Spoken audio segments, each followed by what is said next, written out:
Hi everyone, this is Dawn Olszewski and welcome to another episode of How'd She Do That? And today I'm going to do this awesome technique. It's totally cool. It's called bouncing Brayer, and I have to thank my friend Kelly Atchison who shared it with me. And so let's get started. I'm using Brilliant Blue classic ink for this, but you could use any color that you want. It needs a brayer, obviously. That's why it's called bouncing Brayer. And it does use glossy cardstock. So this is a cardstock that has a shimmer to it, almost a bit of like a plastic coating to it. Ink does take a little bit longer to dry on it, so just beware of that when you're using it. And right now what I'm doing is just inking up my brayer with lots of ink.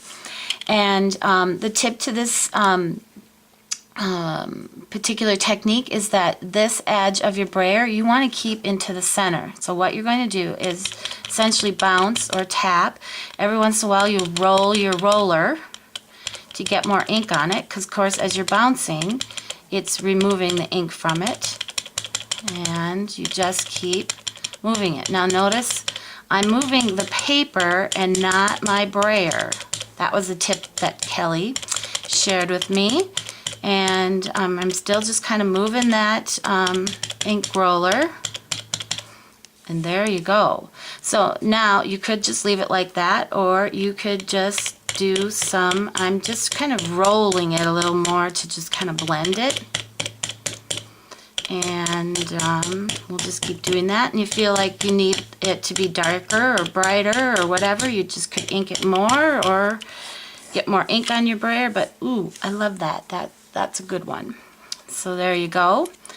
And like I say, it does take a while to dry. So I'm kind of the fanner, and actually sometimes what I'll do is I'll even do this, remove some of that excess and get that to dry. So for the next step, what we're going to do is we'll actually Stampin' Stazon this particular, it's called Extreme Guitar, and you do need this completely dry in order for the ink to work well on the second step of stamping on that. So just a tip on that, make sure it's thoroughly dry. Alright, so then okay, so let's get to the stamping of this card. And I'm going to use the Extreme Moments stamp set, that background stamp set I showed you earlier. And we're going to do a little stamping on here. And I'm just going to do kind of the outer edges here. And this is Brilliant Blue that I'm using for this. Okay. And then I'm going to come in with the stars. And then I'm going to use the Stazon Jet Black for this. Because I'm using it for another piece on this project, so I thought, well, I'm just going to keep using it. And I'm going to overstamp the stars onto here with it. Okay, that takes care of our background piece. And then this is some leftover glossy paper. And I'm going to stamp this kind of swirly, flamey sort of image. And then on the main one, I've already stamped my Extreme Guitar on there, and I'm going to add some of the stars for it. Alright. Now, with the glossy paper, like I talked about earlier with the bouncing technique, it takes a little while for this to dry. So we are going to set these aside and let them dry for a little bit. I'll be right back. Okay, on to the punching. So we're using 3 different punches on this card, and the first one is called a spiral punch. And if you can see, there you go, it looks like, you know, when you tear off your notebook, this is the kind of spiral edge. And this punch works slightly differently than some of our other punches. If you can see, it's got this little ledge right here, which actually doesn't punch, it's just a guide. And so what you want to do for your very first punch is your cardstock actually rests against that guide. And so you're going to punch, pull those out, and that's what it looks like when you punch it. Okay, so you get 2. And then what I can do is that guide that I showed you will rest in either one of these. And actually, if you want to do this entire thing, you would push the guide into your very last one.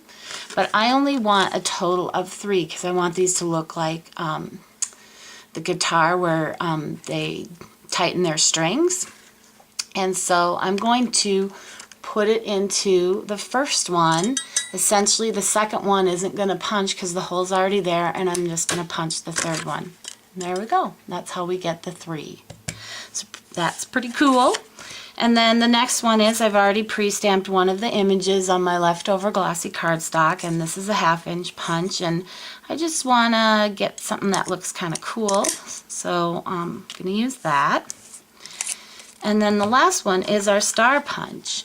And this is the larger of Stampin' Up's 2 punches. And as you can see here, what I'm going to use is this. I've already pre-cut this to mat my main image. And what I've already done is I've already punched out the star right out of that. So that's a great paper saving trick. And because once you put that on there, no one will know that it has a punch out on it. So there you go. All right, and so next we'll put the card together. And okay, so I put our background piece onto a piece of Whisper White cardstock. And then what I'm going to do is I'm going to put our main focal point on there. And I've put 4 dimensionals because I want to pop this up. Okay, and I'm just going to kind of angle this a little bit. And then lastly, what I'm going to do is add this little star down here at the bottom. And I'm going to add a brilliant blue brad to that, like that. And of course, I want to pop that up too and add a dimensional. Okay, and add that to our card, and there you go. We're done.